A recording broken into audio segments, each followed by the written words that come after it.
Hi friends, welcome to GS bro. இன்னைக்கு allegation டாபிக்ல class number 8 பார்க்க போறோம். ஸோ இன்னைக்கும் நம்ம வந்து ஆவரேஜ் பேஸ் பண்ணி இருக்கக்கூடிய அலிகேஷன் தான் பார்க்க போறோம். ஸோ அதனால பார்ட் 2வா வச்சுக்கோங்க. போன கிளாஸ் பார்க்காதவங்க அந்த வீடியோ பார்த்துட்டு இந்த வீடியோ பாருங்க. அப்பதான் உங்களுக்கு தெளிவா புரியும். வீடியோக்குள்ள போறதுக்கு முன்னாடி நம்ம சேனல் புதுசா இருந்தீங்கன்னா சப்ஸ்கிரைப் பண்ணிக்கோங்க அண்ட் மறக்காம ஆல் நோட்டிஃபிகேஷன் எனேபிள் பண்ணிக்கோங்க. அப்பதான் நான் போடக்கூடிய வீடியோ உடனே உங்களை வந்து ரீச் ஆகும். இப்போ நம்ம டைரக்டா கிளாஸ்க்குள்ள போலாம்.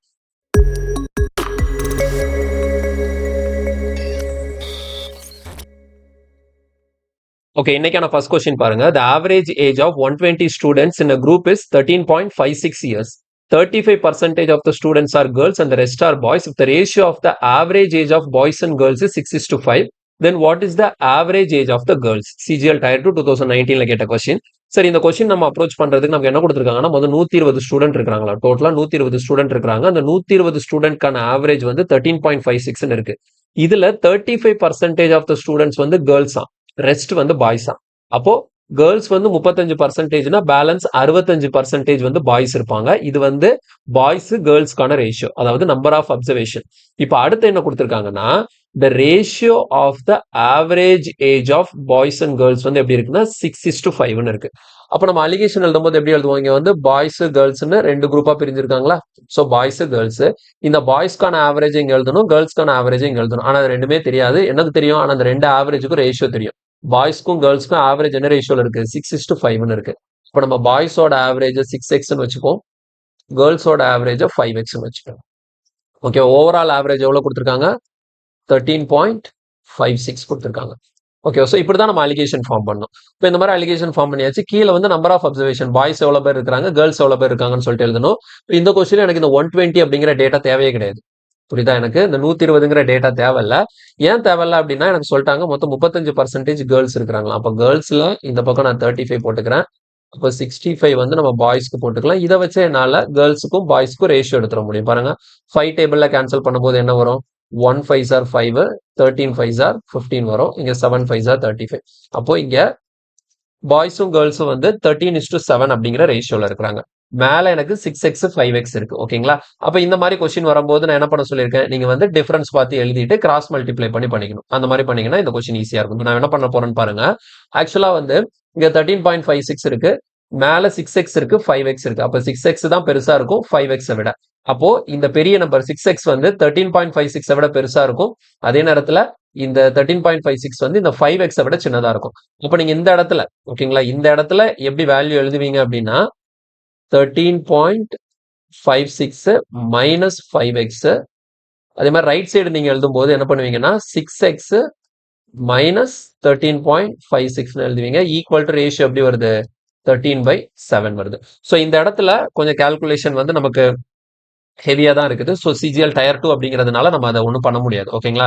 ஸோ டயர் 2ல ஒரு சில கொஸ்டின் வந்து நமக்கு இந்த மாதிரி தான் கொஞ்சம் கால்குலேட்டிவா வைப்பாங்க. ஸோ அந்த மாதிரி இடத்துல வந்து நம்ம அதுக்கு எப்படி ப்ரிஃபரன்ஸ் கொடுக்கணுங்கிறது இருக்கு. ஸோ இந்த மாதிரி கொஸ்டின்ஸ் எல்லாம் நீங்க வந்து ஃபர்ஸ்ட் எடுத்தவொன்னே சால்வ் பண்ணக்கூடாது. ஈஸியான கொஸ்டின் எல்லாம் முடிச்சுட்டு செகண்ட் ரவுண்ட்ல தான் இந்த கொஸ்டின் எல்லாம் நீங்க சால்வ் பண்ணணும். ஓகே, இப்போ இதை நம்ம சால்வ் பண்ணலாம். இனிஷியலா என்ன பண்ண போறோம்? முதல் இந்த 13.56 இருக்கு இல்லையா, சரி, 13.56 மைனஸ் 5x வந்து 7ஆல மல்டிப்ளை பண்ணும். இப்போ நமக்கு 7ஆல மல்டிப்ளை பண்ணும்போது எவ்வளவு கிடைக்கும் அப்படின்னு சொல்லி பாத்தீங்கன்னா 13.56 into 7 94.92 கிடைக்குது. 94.92. இங்க 7ஆல மல்டிப்ளை பண்ணும்போது நமக்கு 35x கிடைக்கும். இந்த 6 இங்க போகும்போது 13 into 6னா நமக்கு ஒரு 60 எவ்வளவு கிடைக்கும்னா 60 13 into 6 தானே 60, ஒரு 18 78. ஓகேங்களா? ஸோ 78x கிடைக்கும். அடுத்து 13.56 into 13, 13.56 into 13ங்கிறப்போ நமக்கு எவ்வளவு கிடைக்குதுன்னா 176.28 கிடைக்கும். 176.28. இப்போ என்ன பண்ண போறேன்னா இந்த 35x நான் ரைட் சைடு கொண்டு போயிடுறேன். ஆல்ரெடி அங்க என்ன இருக்கு? 78 இருக்கா. ஸோ 78 கூட இந்த 35 ஆட் ஆயிடும். இப்போ நமக்கு இங்க என்ன வரும்னா 113 113x இருக்கும். இங்க இருக்கக்கூடிய 176.28 இருக்கா. இந்த 176.28 இங்க வரும்போது பிளஸ் ஆயிடும்.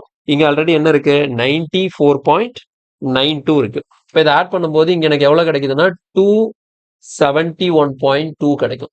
சரியா? 271.2. அப்ப எனக்கு எக்ஸோட வேல்யூ வேணும் அப்படின்னா இந்த 271.2வை நான் 113ஆல டிவைட் பண்ணும். சரியா? 271.2வை 113ஆல டிவைட் பண்ணும். இப்போ 113ஆல டிவைட் பண்ணும்போது எனக்கு என்ன கிடைக்குதுன்னா 271க்குள்ள 2 டைம்ஸ் இருக்குமா, 226. பேலன்ஸ் இது போகும்போது பாயிண்ட் வச்சுக்கலாம் 4 times. So 2.4 times. So X equal to எனக்கு என்ன கிடைக்குதுன்னா 2.4ன்னு கிடைக்குது.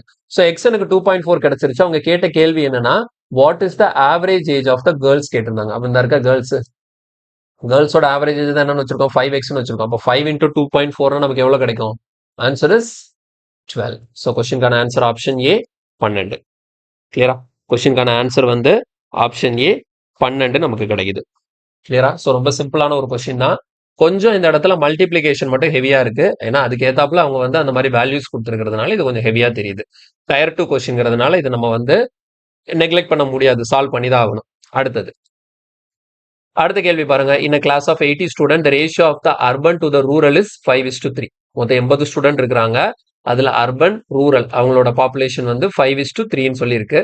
இன் a test the average score of the rural student is 40% more than that of the urban student. If the average score of all the student is 69, what is the average score of the rural student?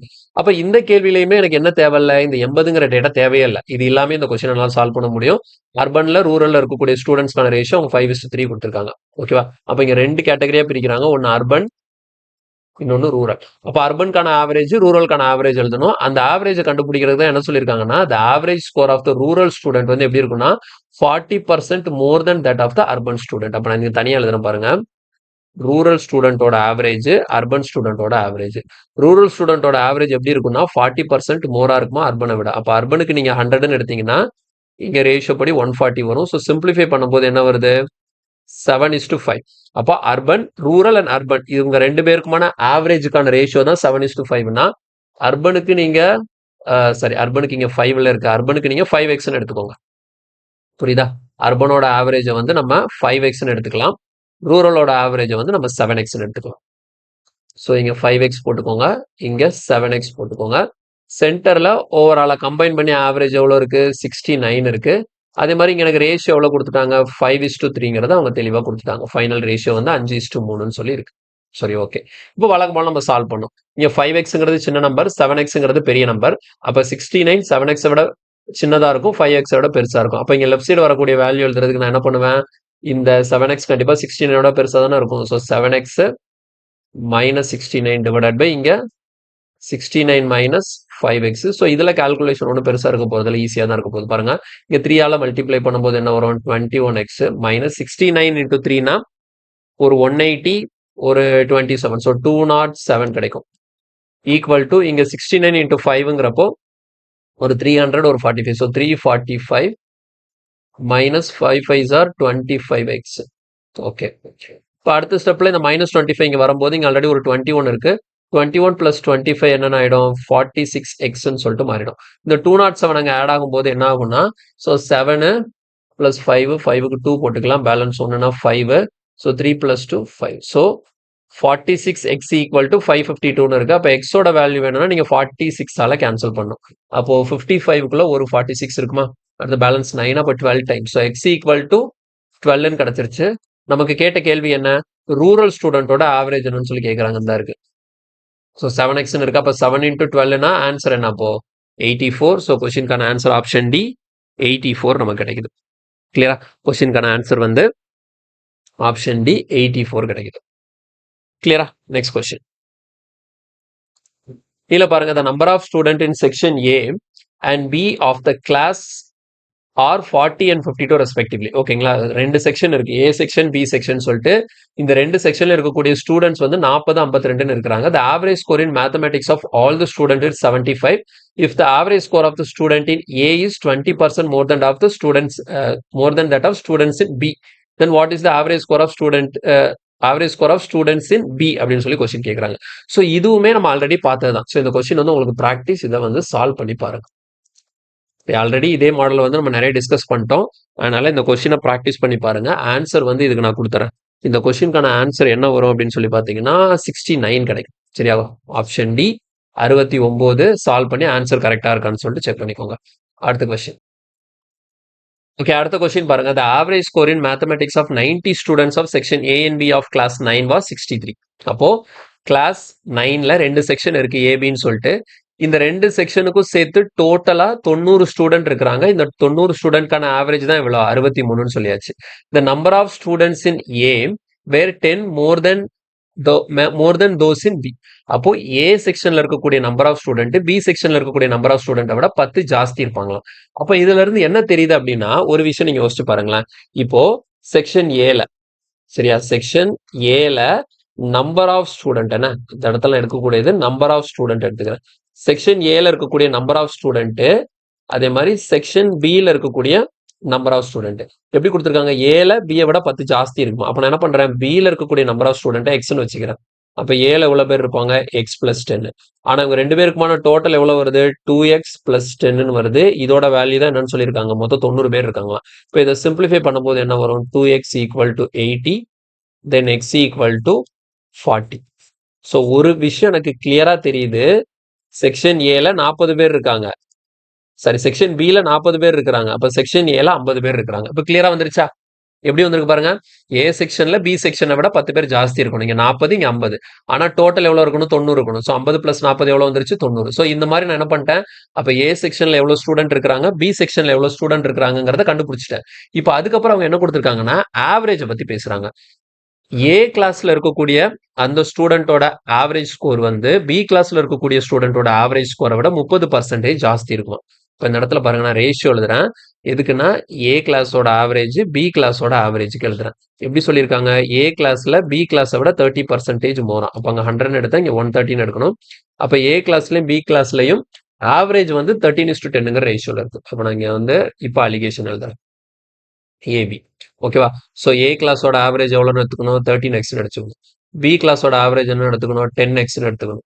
Combined average எவ்வளோ கொடுத்துருக்காங்க, 63ன்னு சொல்லியிருக்காங்க. இங்க வந்து அந்த numbers வந்து எழுதணும். இங்க எத்தனை பேர் இருக்கிறாங்க, ஏ கிளாஸ்ல 50 பேர் இருக்கிறாங்க, பி கிளாஸ்ல 40 பேர் இருக்கிறாங்க. இதை சிம்பிளிஃபை பண்ணா எனக்கு ரேஷியோ என்ன வருது, 5:4ன்னு சொல்லி கிடைக்குது. இப்போ இங்க மேல இருக்கக்கூடிய எக்ஸ் நான் கால்குலேட் பண்ணும். இதுக்கு நான் வழக்கம் போல சால்வ் பண்ண வேண்டியதான். 13x தானே பெருசு. அப்ப 13x பெருசுனா நான் வந்து இந்த இடத்துல எழுதும் போது என்ன எழுதுவேன், 10x சின்னதா இருக்கும். அப்ப நீங்க என்ன பண்ணுவீங்க, 63 மைனஸ் 10x.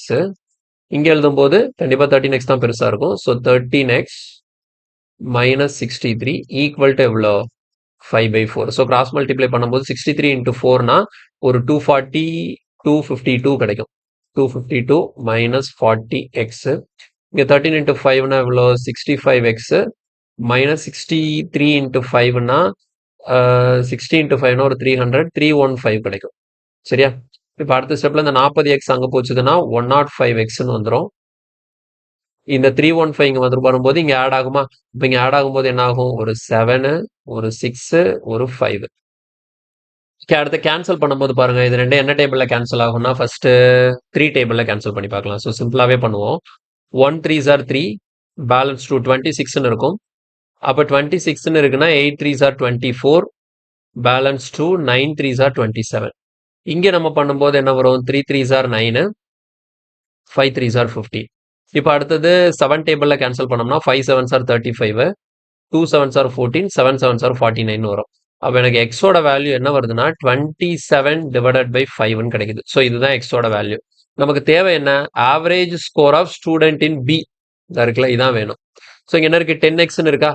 அப்போ 27 டிவைடட் பை 5 எக்ஸுக்கு பதிலாக போட்டுட்டு இன்டூ 10. இப்போ நமக்கு 5ஆல கேன்சல் பண்ணும்போது 27 இன்டூ 2 ஆன்சர் என்ன கிடைக்குது, 54 கிடைக்குது. ஸோ கொஸ்டினுக்கான ஆன்சர் ஆப்ஷன் பி 54.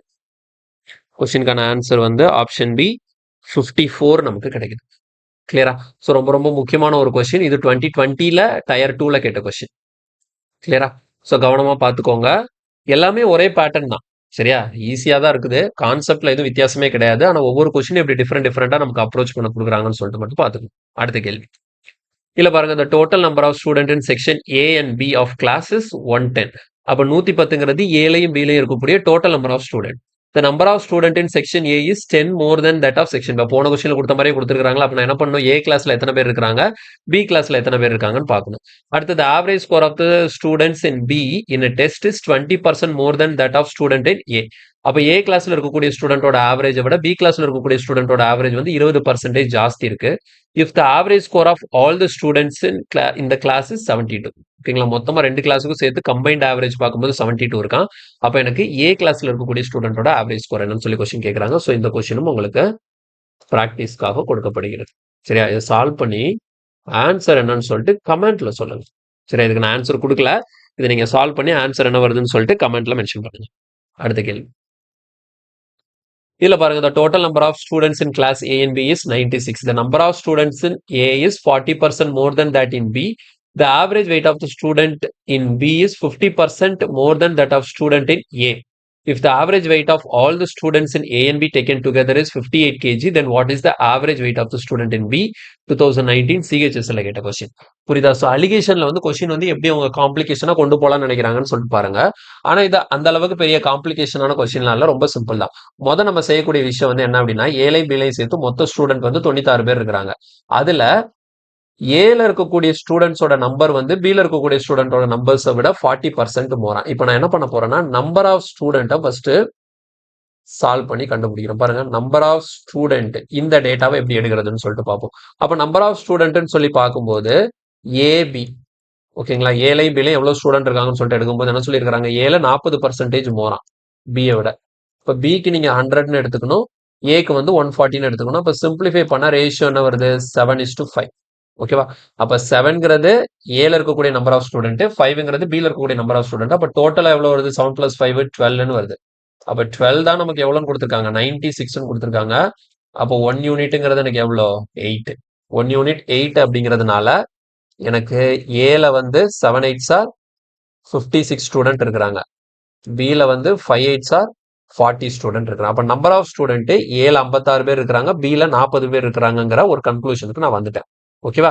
இப்ப அடுத்தது என்ன சொல்றாங்கன்னா, ஆவரேஜ் பத்தி பேசியிருக்கிறாங்க. சரியா? ஆவரேஜ் பாருங்க எப்படி இருக்குன்னா, ஏக்கும் பிக்கும் உள்ள ஆவரேஜ். சரியா?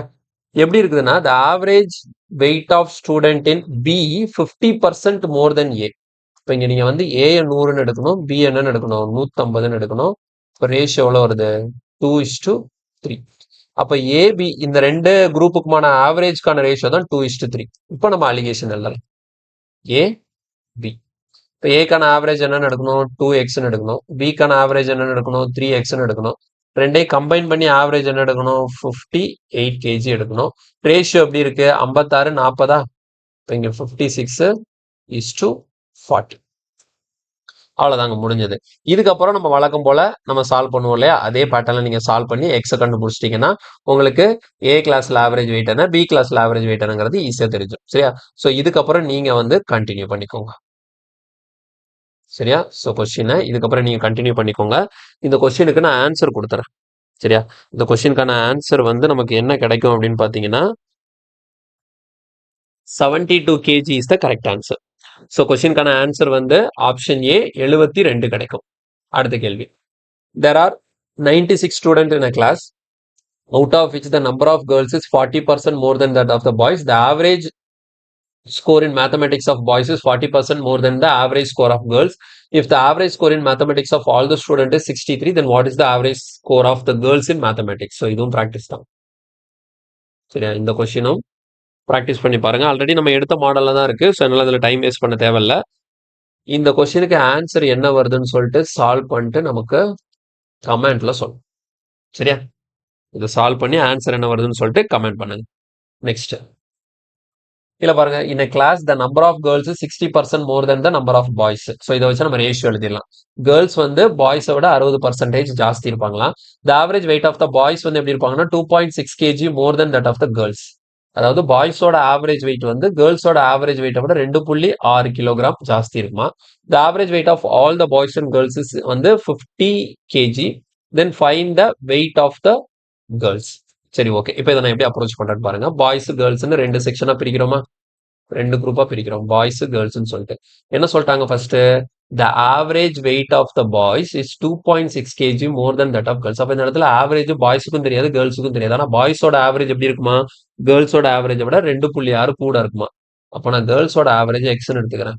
இப்போ பாய்ஸோட ஆவரேஜ் என்னன்னு எடுக்கணும், எக்ஸ் பிளஸ் 2.6 எடுக்கணும். இப்போ ரெண்டையும் கம்பைன் பண்ணி ஓவரால் ஆவரேஜ் எவ்வளோ, 50. கீழே பாய்ஸ்க்கும் கேர்ள்ஸ்க்கும் ரேஷியோ எழுதணுமா, என்ன சொல்லியிருக்காங்க, நம்பர் ஆஃப் கேர்ள்ஸ் வந்து 60% மோர் தென் தட் ஆஃப் பாய்ஸ்.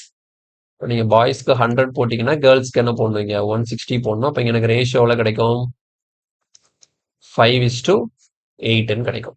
இப்போ வழக்கம் போல அப்ரோச் பண்ணுவோம். இந்த எக்ஸுங்கிறது ஒரு நம்பர், அப்ப எக்ஸ் பிளஸ் 2.6ங்கிறது எக்ஸை விட பெருசு தான். அப்ப 50 எக்ஸ் பிளஸ் 2.6 விட சின்னதா இருக்கும், எக்ஸை விட பெருசா இருக்கும். அப்போ லெஃப்ட் ஹேண்ட் சைடு எழுதக்கூடிய வேல்யூ வந்து நம்ம எப்படி எழுதிக்கலாம்? X minus 50. சரி 50 மைனஸ் எக்ஸ்ன்னு எழுதணும். புரியுதா? ஏன்னா நமக்கு எக்ஸ் பிளஸ் 2.6 எக்ஸ் இது ரெண்டை கம்பேர் பண்ணும்போது எக்ஸ் தான் சின்னது. அப்போ 50 வந்து இந்த எக்ஸை விட பெருசா இருக்கும். சரியா? 50 வந்து எக்ஸை விட பெருசா இருக்கும். ஸோ அதனால 50 மைனஸ் எக்ஸ். இங்க நீங்க எழுதும் போது X plus 2.6 minus 50 equal to எவ்வளோ? 5/8. கிராஸ் மல்டிப்ளை பண்ணும்போது 5 8s are 40, 400 மைனஸ் 8x. இங்க நம்ம இது பண்ணும்போது என்ன வந்துடும்னா 5x மைனஸ் என்ன? அதாவது 50ல 2.6 மைனஸ் பண்ணும். 50ல 2.6 மைனஸ் பண்ண எவ்வளவு வரும்? 50ல 2.6 மைனஸ் பண்ண போறோம். ஓகேங்களா? ஸோ 50ல 2.6 மைனஸ் பண்ணும்போது நமக்கு 47.4 கிடைக்குமா? ஸோ 47.4 இந்த இடத்துல வந்துடும். இப்போ 47.4 என்ன பண்றாங்கன்னா 5ஓட மல்டிப்ளை பண்ணும். ஏன்னா இங்க 5 இருக்குல்ல, இங்க வந்து நமக்கு எவ்வளவு வருது? 47.4 வருது. 47.4 வந்து 5 கூட மல்டிப்ளை பண்ணும்போது எவ்வளவு கிடைக்குன்னா 237 கிடைக்குது. இப்போ அடுத்த ஸ்டெப்ல மைனஸ் 8x அங்க போகும்போது 8 பிளஸ் 5 13x மாறிடும். இந்த 237 இங்க வரும்போது என்னென்ன ஆயிடும்? 637 மாறிடும். சரியா? இப்போ அடுத்து நம்ம சிம்பிளிஃபை பண்ணலாம். நம்ம எதுல பண்ண போறோம்? 13 டேபிள்ல தான் கேன்சல் பண்ண போறோம் இல்லையா? 13 டேபிள்ல கேன்சல் பண்ணும்போது பாருங்க, 637 13ஆல அடிச்சோம்னா எவ்வளவு கிடைக்கும்னா 13ன்னா ஒரு இதுக்குள்ள ஒரு 4 டைம்ஸ் இருக்கும். சரியா? 5 டைம்ஸ்னா 65 போயிடும். அதனால 4 டைம்ஸ். 4 டைம்ஸ்னா எவ்வளவு வரும்? நமக்கு 52 வரும். அப்போ 52 போக பேலன்ஸ் எவ்வளவு இருக்கு? 52 போக பேலன்ஸ் 11 இருக்கு. அப்போ 117. 117னா 9 times. So X equal to என்ன கிடைச்சிருச்சு? 49 அப்படிங்கிற ஒரு ரிசல்ட் கிடைச்சிருச்சு. ஆனா கேட்ட கேள்வி என்ன? Find the average weight of girls. அதான் என்னது? எக்ஸ். அப்போ எக்ஸோட வேல்யூ தான் 49. ஸோ கொஸ்டினுக்கான ஆன்சர் ஆப்ஷன் சி 49 போட்டுக்கலாம். கொஸ்டினுக்கான ஆன்சர் வந்து ஆப்ஷன் சி 49. Next question. இல்ல பாருங்க, in a class of 100 students, the average weight is 30 kg. If the average weight of the girls is 24 kg and that of the boys is 32 kg, then what is the number of girls? இது ஈஸியான question தான். நமக்கு wait, overall weight 100 student இருக்காங்கன்னு சொல்லியிருக்காங்க. அவங்களோட average wait வந்து 30 கேஜின்னு சொல்லியிருக்காங்க. இது கேர்ள்ஸ் பாய்ஸ்ன்னு 2 குரூப்பா டிவைட் பண்ணி பார்த்தோம் அப்படின்னா கேர்ள்ஸுக்கு ஆவரேஜ் பார்த்தா 24, பாய்ஸுக்கு ஆவரேஜ் பார்த்தா 32. ஆனா கம்பைன் பண்ணி ஆவரேஜ் பார்த்தா 30. அப்போ கேர்ள்ஸ் பாய்ஸ் இவங்க ரெண்டு ரேஷியோ பார்க்கணும். அப்போ இங்க டிஃபரன்ஸ் பார்க்கும்போது இங்க 2, இங்க டிஃபரன்ஸ் பார்க்கும்போது 6. இப்போ ரேஷியோ என்ன வருது? 1:3.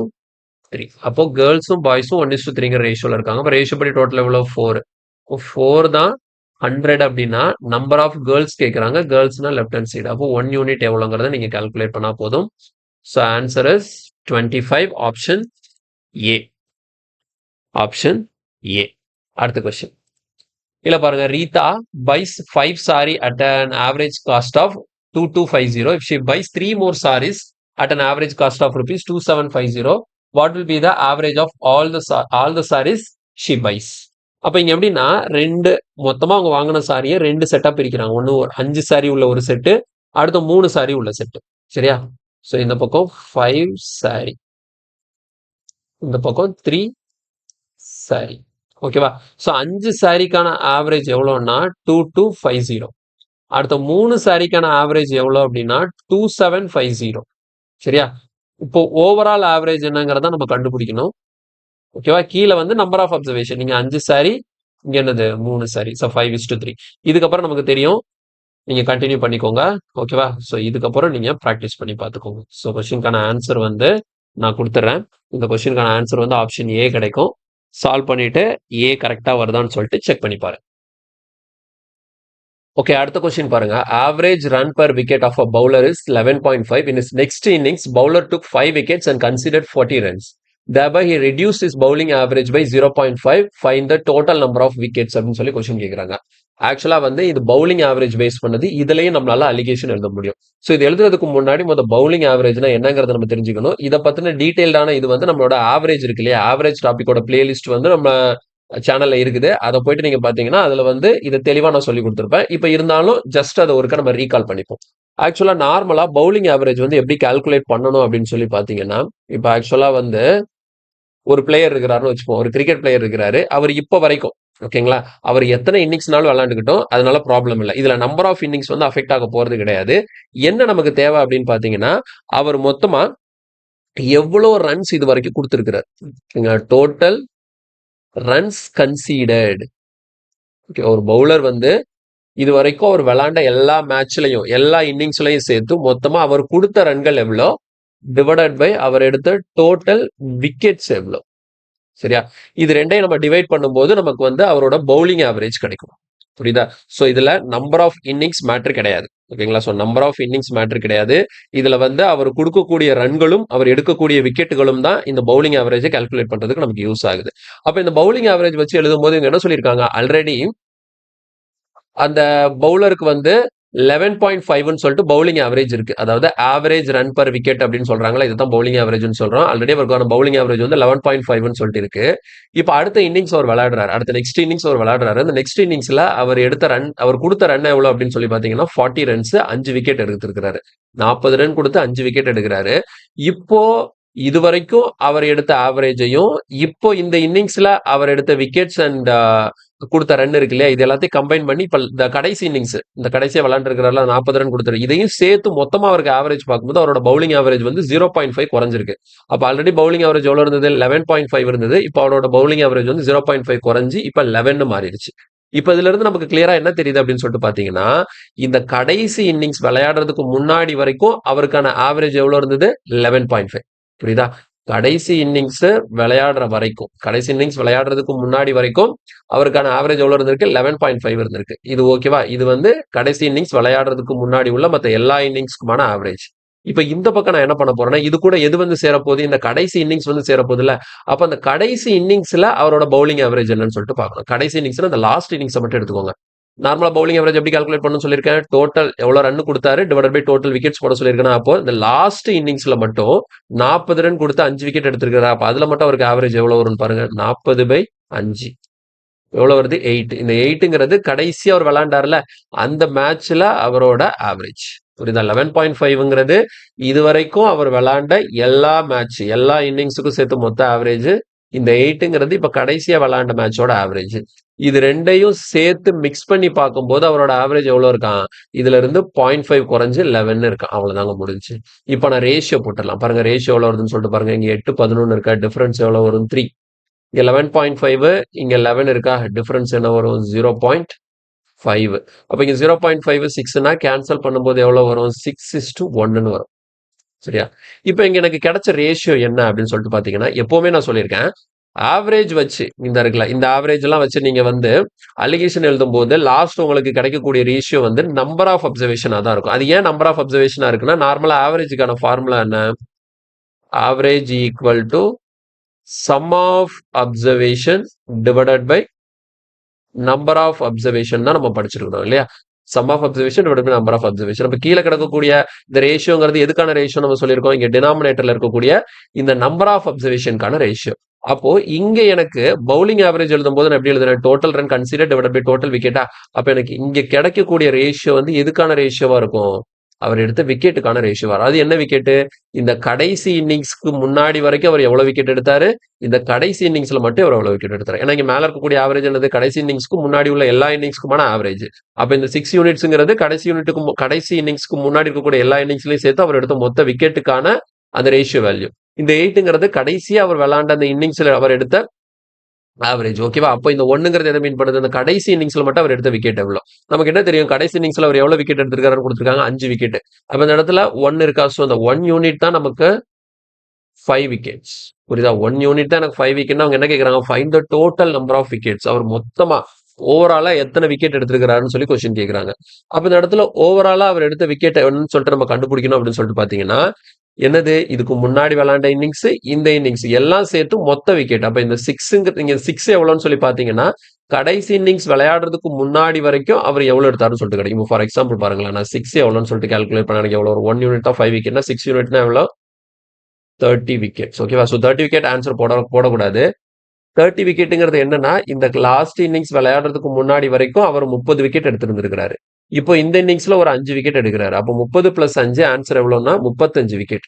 ஓகேங்களா? ஓவரால் அவர் வந்து இது வரைக்கும் இந்த கடைசி இன்னிங்ஸ் விளையாண்டு முடிக்கும் போது அவரோட மொத்த விக்கெட் வந்து 35 விக்கெட் எடுத்திருக்கிறார். தெளிவா புரியுதா? ஸோ இதுதான் பவுலிங் ஆவரேஜ். புரியலைன்னா எகைன் ஒரு முறை பாருங்க, கண்டிப்பா புரியும். சரி, இதே மாதிரி இன்னொரு கொஸ்டின் நம்ம டிஸ்கஸ் பண்ணலாம். அப்ப இன்னும் கூட இதுல ஒரு கிளாரிட்டி கிடைக்கும். இதுல பாருங்க, cricketer whose bowling average is 12.4 runs per wicket takes 5 wickets for 26 runs and thereby decreases his average by 0.4. Find the total runs scored by him. இந்த இடத்துல டோட்டல் ரன் கேட்கறாங்க. எப்படி சால்வ் பண்றதுன்னு பார்ப்போம். ஓகேங்களா? Total run scored by him. அதாவது ஆக்சுவலா இதுல என்னன்னா, டோட்டல் ரன் ஸ்கோர்ட் பை ஹிம்னு சொல்லி இப்போ கொடுக்க கூடாது. Total run consider by him அப்படிதான் கொடுக்கணும். சரி, அதுல ஒரு சின்ன மிஸ்டேக் இருக்கு, நான் கரெக்ட் பண்ணிடுறேன். டோட்டல் ரன், ஏன்னா பவுலர் வந்து ஸ்கோர் பண்ண போறது இல்ல, பவுலர் வந்து கன்சீட் தான் பண்ண போறாங்க. ஸோ டோட்டல் ரன்ஸ் கன்சீட், அவர் மொத்தமா இது வரைக்கும் எவ்வளவு ரன்ஸ் கொடுத்துருக்காருன்னு சொல்லி கேள்வி கேட்கறாங்க. ஸோ ஒன்றும் பிரச்சனை இல்லை. ஃபர்ஸ்ட் நம்ம என்ன பண்ணலாம், லாஸ்ட் கொஸ்டின் அப்ரோச் பண்ண மாதிரியே பண்ணுவோம். பாருங்க, கடைசி இன்னிங்ஸ் விளையாடுறதுக்கு முன்னாடி வரைக்கும் அவரோட ஆவரேஜ் எவ்வளோ? 12.4. லாஸ்ட் இன்னிங்ஸ்ல என்ன பண்ணிருக்கிறாரு? 26 ரன் கொடுத்து 5 விக்கெட் எடுத்திருக்கிறாரா? புரியுதா? அப்ப ஆவரேஜ் என்னது, எவ்வளவு ரன் கொடுத்தாரு டிவைட் பை எத்தனை விக்கெட் எடுத்து. இது என்னது, கடைசியா விளையாண்ட அந்த ஒரு இன்னிங்ஸ்க்கு மட்டும். இதை நம்ம சிம்பிளிஃபை பண்ண என்ன வருது? 5.2 வருது. அப்ப இந்த இடத்துல 5.2 போட்டுக்கலாம். இது ரெண்டையும் கம்பைன் பண்ணி மொத்தமா பார்க்கும்போது அவருக்கு என்ன ஆகுதான்? 0.4 வந்து டிக்ரீஸ் ஆகுதான். ஸோ அப்போ 12.4 இருந்தது இப்போ என்ன ஆயிடுச்சு? 12 மாறிடுச்சு. அப்ப இந்த இடத்துல 0.4 போட்டுக்கலாமா? இங்க நமக்கு 12ல 5 போச்சுதுன்னா 7, அப்போ அதில் ஒரு 0.2 போச்சுதுன்னா 6.8 கிடைக்கும். அப்ப ரெண்டு பக்கம் ஒரு பிளேஸ் தள்ளி பாயிண்ட் இருக்கிறதுனால நான் பாயிண்ட் கன்சிடர் பண்ணல, டைரக்டாவே கேன்சல் பண்றேன். பாருங்க, 4 டேபிள்ல கேன்சல் ஆகுமா? 4 டேபிள்ல கேன்சல் ஆகாது. ஸோ 2 டேபிள்ல இல்ல 4 டேபிள்ல 34 ஆகும். 4 டேபிள்ல கேன்சல் ஆகும். சரியா? 4 டேபிள்ல கேன்சல் பண்ணீங்கன்னா இங்க என்ன வரும்? 1 7 17 டைம்ஸ், இங்க 1 டைம்ஸ். ஓகேவா? ஸோ 17:1 தான் அவர் இதுக்கு முன்னாடி விளையாண்ட இன்னிங்ஸ், இப்ப விளையாண்ட இன்னிங்ஸ், இது ரெண்டுலயும் எடுத்த அந்த விக்கெட்ஸ்க்கான ரேஷியோ. ஓகேவா? நமக்கு என்ன கொடுத்துட்டாங்க? லாஸ்ட் இன்னிங்ஸ்ல எவ்வளவு விக்கெட்ஸ் எடுத்திருக்கிறாரு? 5 விக்கெட் எடுத்திருக்காரு. அப்ப இங்க 1 யூனிட் இருக்கா? இப்போ இந்த 1 யூனிட் தான் லாஸ்ட் கொஸ்டின் மாதிரியே வருது பாருங்க. 1 யூனிட் தான் எனக்கு 5 விக்கெட் அப்படின்னா, நான் 17 எவ்வளோன்னு பார்த்தா இதுக்கு முன்னாடி இன்னிங்ஸ்ல அவர் எவ்வளவு எடுத்தாருன்னு சொல்லி கிடைக்கும். ஓவராலா 17 பிளஸ் 18 எவ்வளோன்னு சொல்லி பார்த்தோம்னா, இந்த லாஸ்ட் இன்னிங்ஸையும் சேர்த்து ஓவராலா இப்ப கடைசியா விளையாண்ட இன்னிங்ஸ் வரைக்கும் அவர் எவ்வளவு எடுத்தாருன்னு சொல்லி கிடைக்கும். புரியுதா? நீங்க 17 பாத்தீங்கன்னா கடைசியா விளையாண்ட இன்னிங்ஸ் விளையாடுறதுக்கு முன்னாடி அவர் எடுத்த டோட்டல் கிடைக்கும். இல்ல நீங்க 17 எவ்வளோன்னு பார்த்தா அது கூட 5 ஆட் பண்ணிக்கலாம். இல்ல நீங்க டைரக்டா 18 பாத்தீங்கன்னா உங்களுக்கு கடைசியா விளையாண்ட இன்னிங்ஸோட சேர்த்து மொத்தம் அவர் எவ்வளவு விக்கெட் எடுத்தாருன்னு சொல்லி கிடைக்கும். அப்ப 18 யூனிட்ஸ் எவ்வளோன்னு சொல்லி பார்க்கும்போது 18 into 5, அப்ப லாஸ்டா அவர் விளையாண்ட இன்னிங்ஸோட சேர்த்து மொத்தம் 90 விக்கெட் எடுத்திருக்கிறாரு. ஸோ போன கொஸ்டின் இதோட முடிஞ்சிருச்சு. இதை இன்னும் இப்போ இந்த கொஸ்டின் இதோட முடிக்க கூடாது, நான் கண்டினியூ ஆகும். என்ன பண்ணணும் அப்படின்னா, அவர் கேட்கறது என்ன? Total run conceded. இப்போ நேரம் இங்க வாங்க, நான் ஃபார்முலா என்ன எழுதுனேன்? பவுலிங் ஆவரேஜ்னா என்னது? Total run considered by total விக்கெட்டா? அப்ப எனக்கு இங்க என்ன தேவை? இந்த டோட்டல் ரன் கன்சிடர் தானே வேணும். அப்ப இதுல இருந்து நான் மாத்தி எழுதுறேன் பாருங்க. Total runs considered equal to, இந்த டோட்டல் விக்கெட் இங்க போயிடுச்சுன்னா என்ன ஆகுது? Bowling average into total wickets. இது ரெண்டையும் மல்டிப்ளை பண்ணும்போது உங்களுக்கு என்ன வருது?